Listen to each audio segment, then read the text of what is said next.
कौन सा धर्म, ऐसा प्रश्न उपस्थित होता है। क्योंकि आज हम दुनिया में देख रहे हैं कि धर्म के नाम पर झगड़े होते हैं, लेकिन हिंदू स्वभाव उसमें जाता नहीं। दुनिया के सारे कलह दो बातों के कारण है। एक है स्वार्थ, दूसरा है भेद। मनुष्य एक दूसरे को एकता के भाव से, समदृष्टि से देखता नहीं। वो दिखता अलग है, इसलिए जो अपने से अलग दिखता है उसको अपने से अलग मानता है। वास्तव में ये जो विविधताएं हैं, मनुष्य के भौतिक जीवन की विविधता हो अथवा अनेक मत संप्रदायों का दिखने वाला अलग अलग स्वरूप हो, अलग अलग तत्वज्ञान हो, अलग अलग आचरण हो, अलग अलग ग्रंथ हो, अलग अलग गुरु हो, ये देश काल परिस्थिति के अनुसार अलग अलग हो जाते हैं। आज हमने श्री नारायण स्मृति का भाष्य विमोचित किया। श्री नारायण गुरु जी का उपदेश क्या है? ये सारे कलह छोड़ो।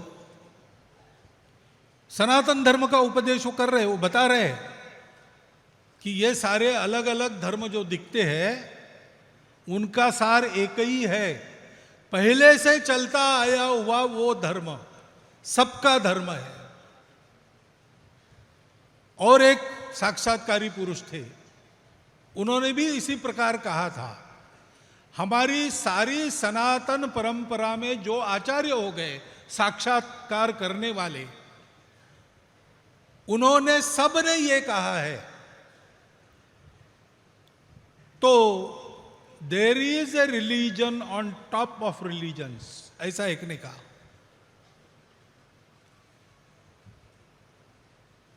आचार धर्म है, वो देशकाल परिस्थिति के अनुसार होता है। अभी मैं यहां बैठा हूं, आप भी बैठे हैं, किसी ने स्वेटर नहीं पहना है, लेकिन अभी इलाहाबाद में कुंभ में जो लोग प्रयागराज में गए हैं उनको वहां स्वेटर पहनना पड़ता है।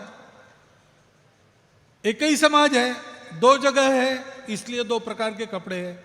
आज केरल का व्यक्ति भी वहां जाता है तो उसको गर्म कपड़ा पहनना पड़ता है, और वहां का व्यक्ति यहां आता है तो उसको सामान्य कपड़ा पहनना पड़ता है, क्योंकि देश काल परिस्थिति के अनुसार यह आचार होता है। परंतु सबका गंतव्य क्या है?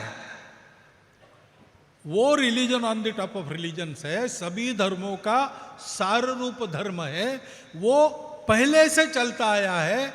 उसी सनातन धर्म का निरूपण प्रत्येक हिंदू आचार्य ने किया है, प्रत्येक आध्यात्मिक साक्षात्कारी पुरुष ने किया है, प्रत्येक संत ने किया है। वो धर्म धारणा को महत्व देता है। उस धर्म की व्याख्या में ही है, धारणा करता है वो धर्म है।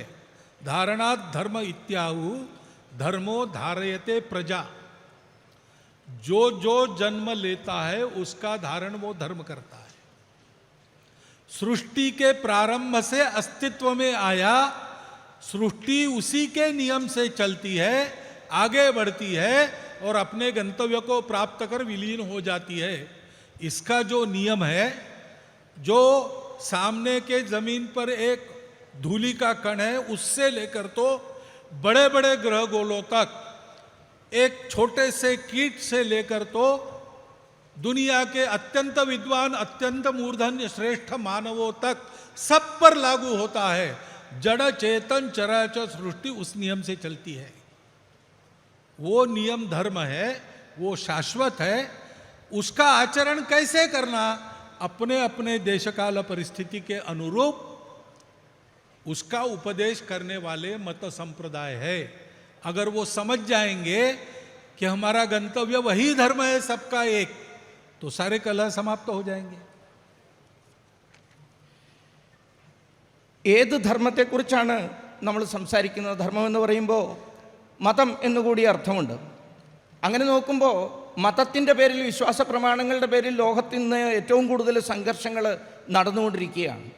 സ്വാർത്ഥതയുടെ പേരിൽ, പരസ്പര ഭയത്തിൻ്റെ പേരിൽ, വിദ്വേഷത്തിൻ്റെ പേരിൽ കലഹമെങ്ങും ഉണ്ടായിക്കൊണ്ടിരിക്കുന്നു. അതിൽ മതസംബന്ധമായ കലഹങ്ങളും വളരെയേറെ നമുക്കിന്ന് ലോകത്ത് കാണാൻ കഴിയുന്നു. പക്ഷേ നമ്മൾ മുന്നോട്ട് വയ്ക്കുന്ന ധർമ്മം എന്ന് പറയുമ്പോൾ അത് സമദൃഷ്ടിയുടേതാണ്.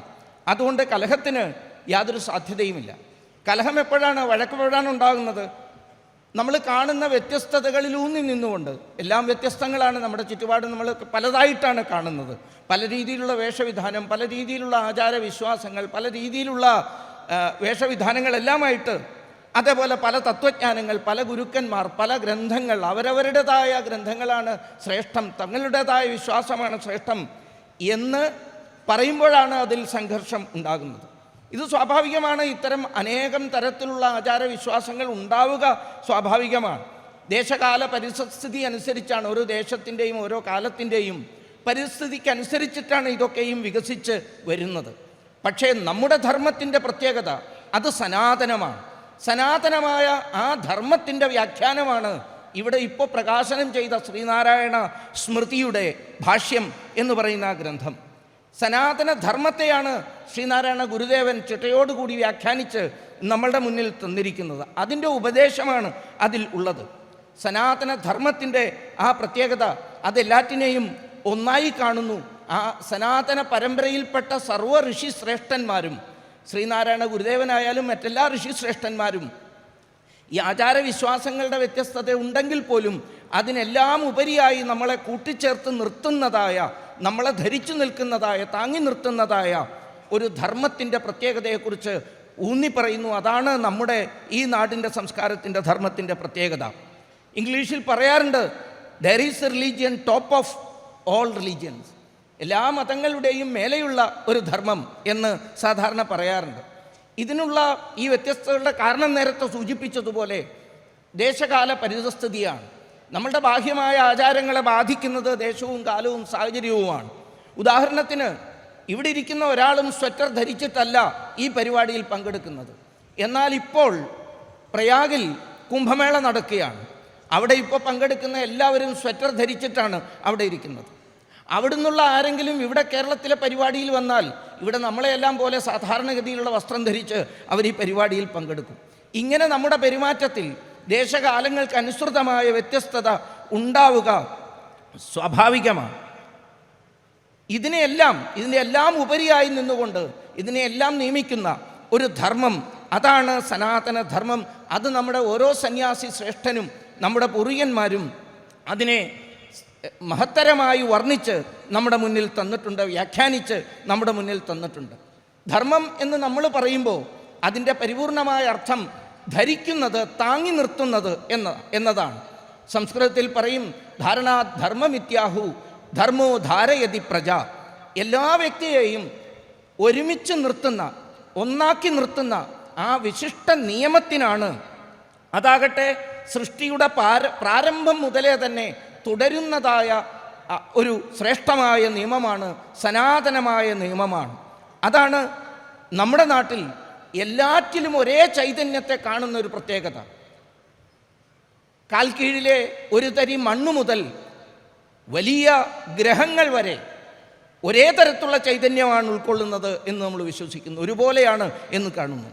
സാധാരണ കീടം, കൃമികീടം മുതൽ അതിബുദ്ധിമാനായ മനുഷ്യൻ വരെ എല്ലാവരുടെയും ഉള്ളിൽ, ഓരോ ജഡത്തിൻ്റെയും ഉള്ളിലുള്ള ജഡചേതനകൾ ഒന്നാണ് എന്ന ആ വിശിഷ്ടമായ വിശ്വാസ പ്രമാണമാണ് നമ്മൾ പറയുന്ന സനാതന ധർമ്മം എന്ന ആ ചിരന്തന നിയമത്തിൽ നിലകൊള്ളുന്നത്.